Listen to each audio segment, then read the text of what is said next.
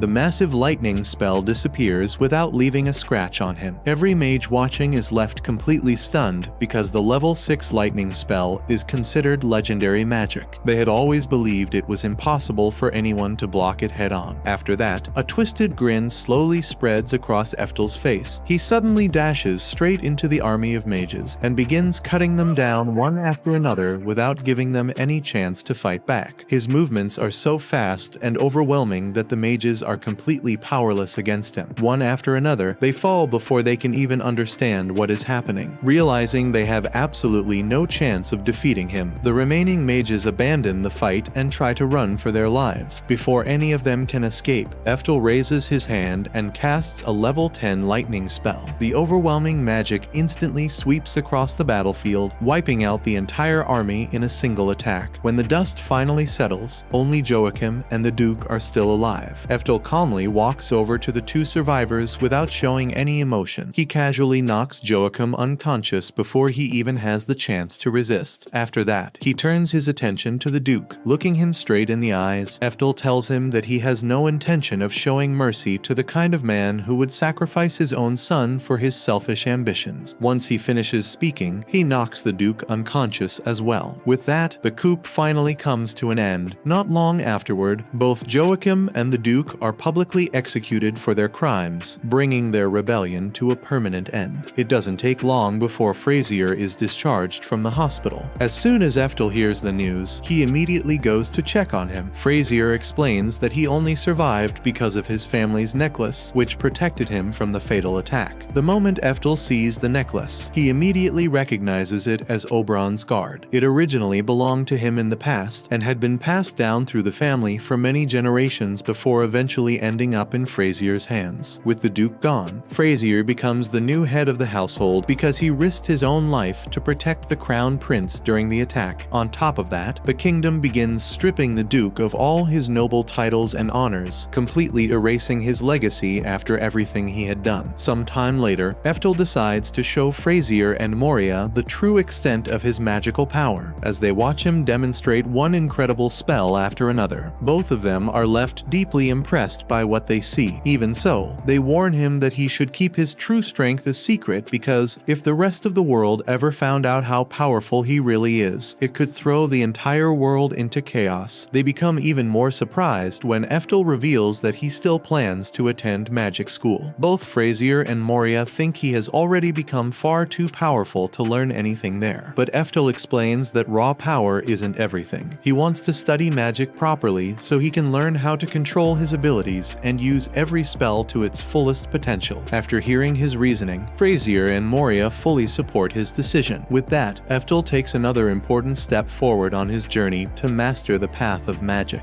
By the time Ephtal turns 15, he's packed up and ready to leave for the Magic Academy, and it's written all over his mother's face how much she's going to miss him. She pulls him into one last tight embrace before letting go, and both Moria and Frazier wave him off as he heads out. Walking away, Ephtal makes a quiet promise to himself that this time he's going to push past every limit his talent has placed on him. After traveling for a while, he spots a tea house nearby and decides to stop in for a break. While sitting with his drink, he notices a scene unfolding across the room. A commoner is practically on his knees praising a mage named Master Edwards, telling him what an honor it is to have someone of his reputation make the trip out to the countryside, and expressing hope that he'll show the locals what real magic looks like. Edwards responds by telling the man to shut up, explaining that having a conversation with him is a waste of his time. He then proceeds to remind the man that at only 20 years old, he has already reached a rank adventurer status, while the man kneeling before him is over 50 and still sitting at C rank. He makes sure the man understands that comparison is meant to illustrate exactly how wide the gap between them is. The man apologizes for the intrusion and then mentions, perhaps hoping to soften the mood, that he and the others have already prepared a banquet in Edward's honor. Edwards shuts that down immediately, telling him there's no chance he's attending because he has far more important things to deal with involving his demon slave. Seeing the way Edward treats the young slave girl almost makes Ephtal feel sick. Watching it happen reminds him of Merlin. If he hadn't taken Merlin in when he did, she could have easily ended up becoming a slave just like this girl. Just thinking about that possibility leaves a bitter feeling in his heart. Just then, a man suddenly comes running into the area in a panic. He loudly warns everyone that a massive orc has suddenly appeared out of nowhere. Hearing that, Ephtal quickly runs outside and sees the giant orc standing in the middle of the road, casually eating pumpkins from a merchant's carriage. The moment everyone lays eyes on the monster, panic spreads through the crowd. The villagers immediately begin screaming and running in fear, convinced that they're all going to die. However, before the panic can get any worse, the commoner mage from earlier shouts for everyone to stay calm. He reminds the crowd that Master Edward, and a rank adventurer, is standing right there with them. Edward happily accepts all the praise and confidently tells everyone that an orc like this is only a B-class monster. According to him, defeating something at that level should be effortless for a rank adventurer like himself. Hearing those confident words immediately lifts everyone's spirits, and the crowd begins placing all of their hopes on Edward, believing he'll finish the battle in no time. Edward then starts chanting the spell for a level 4 fire spell. Once the chant is complete, he releases a powerful blast of flames straight at the orc. The spell crashes into the monster and creates a huge explosion, filling the area with smoke and fire. Edward smiles confidently, while the villagers also believe the fight is already over. However, once the smoke finally clears, everyone is left completely stunned. The orc is still standing there without a single scratch on its body. For the first time, Edward's confidence begins to disappear. He finally realizes that this isn't an ordinary orc at all. It's actually a berserker orc, one of the strongest and most dangerous types of orcs that exist. Edward realizes he has absolutely no chance of defeating it, so instead of continuing the fight, he immediately turns around and runs away. As he escapes, he quickly casts a magical barrier around everyone else, trapping all of the villagers inside with the berserker orc.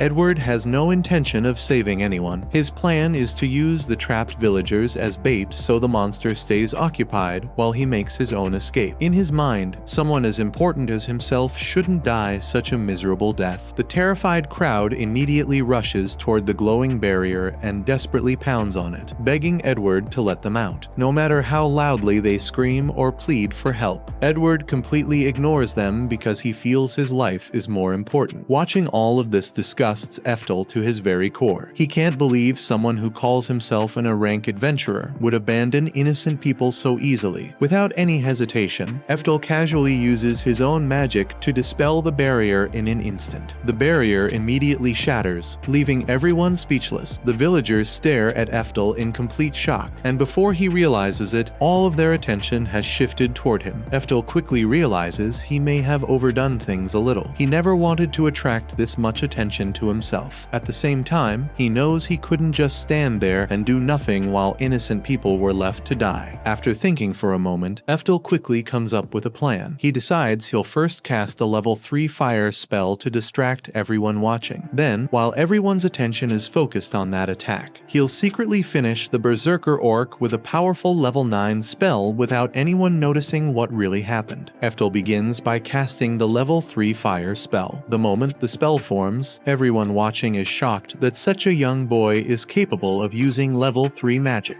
Their disbelief only grows as they watch the spell race toward the Berserker Orc. However, before Ephtal even gets the chance to secretly follow up with his planned level 9 spell, something completely unexpected happens. His level 3 fire spell alone is enough to defeat the Berserker Orc, bringing the massive monster down on the spot. Edward watches the entire scene in complete disbelief. He can't understand how Ephtal's level 3 spell managed to defeat the monster when his own level 4 spell couldn't even leave a scratch on it. The old mage from earlier quickly explains that Ephtal didn't simply cast a normal level 3 spell. He forged and refined the magic before releasing it, greatly increasing its power until it became comparable to a level 5 spell. Hearing that explanation makes Ephtal realize that Edward isn't nearly as skilled as he originally believed. Something as basic as forging and refining magic should have been second nature to an experienced rank adventurer. Yet Edward never even bothered to do something so simple. Ephtal realizes he ended up drawing far more attention than he expected as everyone around him is staring in his direction. But a few seconds later, he notices they aren't actually looking at him. They're all staring at the giant flaming monster behind him because they think it smells delicious. While everyone is distracted, he quietly slips through the crowd and decides it's time to leave. Before walking away, he calls out to Edward one last time. He tells him that he should show more respect to his elders because the old man standing beside him knows far more about magic than he ever will. Ephtal also reminds Edward that trapping people inside that barrier was basically attempted murder, and someone who tries to kill others has no right to own slaves. He tells Edward to free the demon girl and turn himself in. Seeing how kind and calm Ephtal is makes the demon girl look at him in a completely different way. As Ephtal continues on his journey, she quietly follows behind him for a while. Eventually, Ephtal notices her and turns around to ask what she wants. The demon girl nervously asks if he will become her master, completely catching Ephtal by surprise. She then drops to her knees and begs him, explaining that if nobody claims her, she'll be arrested as an escaped slave. Ephtal knows that now the bond with her former master has been broken. She's technically free, but that also means any strange or cruel person could force her into becoming their slave. She could even end up with someone much worse than Edward. Since she's a demon, Ephtal wonders how she became a slave in the first place. She explains that after her clan lost a war against the human nations long ago, humans enslaved them, and ever since then, her people have lived as slaves. Hearing her story makes Ephtal realize that once someone becomes a slave, escaping that life is almost impossible. The demon girl also reveals that she's related to Merlin, the headmistress of the Magic Academy. Hearing that makes Ephtal's eyes go wide with shock. It's the same Merlin he over 400 years ago, and she's now the headmistress of the academy. Realizing how successful she's become fills him with pride. Then he remembers that demons live for a very long time, so it makes sense that she's still alive. Ephtal then asks the demon girl for her name, and she tells him it's Anastasia. Knowing she's one of Merlin's relatives, Ephtal can't bring himself to leave her behind or let her continue suffering. In the end, he agrees to become her master. They reach the town before sunset, and Anastasia asks why they stopped there. Ephtal explains that the Magic Academy's entrance exam will be held there the next day. Anastasia is surprised to hear that he's enrolling as a student, especially since he's already so powerful. Putting that aside, Ephtal suggests they find an inn to rest for the night. But before that, they need to get something to eat. A short short time later, they arrive at a fancy restaurant. The waiters seem unsure about serving Ephtal because it's rare to see someone bring a slave into such an expensive place. Still, they decide to seat him. As they walk in, Ephtal notices the other nobles giving him dirty looks for having the nerve to bring a slave into such a high-class restaurant. After sitting down, Ephtal notices that Anastasia is sitting on the floor instead of using the chair. She explains that slaves are supposed to kneel beside their masters so they can respond to their needs at any moment. Ephtal simply tells her to forget everything she learned as a slave and sit in the chair instead. The moment Anastasia sits down, one of the waiters walks over and tells Ephtal that it's against the restaurant's rules for slaves to sit on the chairs because the place is meant only for high-class guests. He even starts to think Ephtal is too poor to afford a meal there. But everything changes the moment Ephtal puts 3 dragon drops on the table, leaving the waitress speechless. Ephtal thinks this is not enough, so he reveals the rest of the dragon drops hidden beneath his jacket. The waiter instantly realizes that only 1 dragon drop is worth 500 gold coins, so he changes his attitude, quickly apologizes, and tells the rest of the staff to serve Ephtal and his guest the best meal on the menu. When the food finally arrives, Ephtal is ready to eat, but he notices that Anastasia is still too nervous to touch her food because she's a slave. Ephtal once again tells her to forget about all of that and simply enjoy the meal. He admits that she has probably been treated badly for most of her life, and it's even possible that one day he might hurt her feelings without realizing it. If that ever happens, he tells her she has every right to get angry at him and tell him. Anastasia is honestly shocked that someone would treat her with so much kindness and fairness, and she happily agrees. The next morning, they head to the Magic Academy to register for the entrance exam. Anastasia also thanks Ephtal for buying her new clothes, and Ephtal tells her they look great on her. Thinking about it some more, Ephtal suggests that Anastasia should take the entrance exam as well. If she passes, she could get a good job in the future. Anastasia isn't very confident that she'll be able to do it, but Ephtal is sure she'll be fine. He can sense that she has more magical talent than almost anyone else there. After all, she's one of Merlin's descendants. Not long after, the head instructor steps forward and announces that the first stage of the entrance exam will be a massive battle royale. The contestants are told that they must fight until only 5 people remain. They are allowed to use any method they want as long as they can knock their opponents out of the ring. The supervisor watching over the exam is actually a B-rank adventurer who has been in charge of this part of the entrance exam every year. However, after watching the exam for so many years, the supervisor has rarely seen any students who truly stand out. Because of this, he doesn't have high expectations for this year's group of applicants and expects the battle to be no different from the others he has seen before. The battle royale begins shortly after, and the contestants immediately start fighting. The usual strategy is to take out the weakest students as quickly as possible before they become a problem later. Because of this, several students quickly gang up on Ephtal and Anastasia, assuming that the two of them will be easy targets. However, the supervisor is left completely shocked when Ephtal manages to take down 9 students all by himself. He can tell that Ephtal is using some kind of physical enhancement magic, but he is still surprised that someone so young is capable of using it at such a high level. Anastasia then decides to join the fight and casts a level 3 wind spell. The other students are left stunned because a level 3 spell is considered an advanced spell for someone their age. Ephtal notices that Anastasia had to use an incantation before casting her spell, so he asks her why she needs to do that. Anastasia is confused by the question because she doesn't believe it is even possible to cast magic without using an incantation. Ephtal then decides to prove her wrong. He begins casting 4 simultaneous level 4 wind spell without using an incantation, leaving Anastasia and the other students completely shocked. The powerful spell immediately knocks the rest of the contestants out of the ring, ending the battle in an instant. The supervisor is left in complete disbelief at what he has just witnessed. He never expected to see someone as young as Ephtal use such powerful magic without even needing an incantation. With all their opponents defeated, the supervisor officially announces that Ephtal and Anastasia have won this round of the entrance exam. Next up is the written exam. Ephtal sits down and looks at the test paper, but he quickly finds the entire thing extremely tedious. There are simply too many questions, and he feels like the exam is taking forever. However, Ephtal doesn't find the actual questions difficult at all. In his previous life, he had already already mastered the study of magic, so the knowledge being tested is something he already knows very well.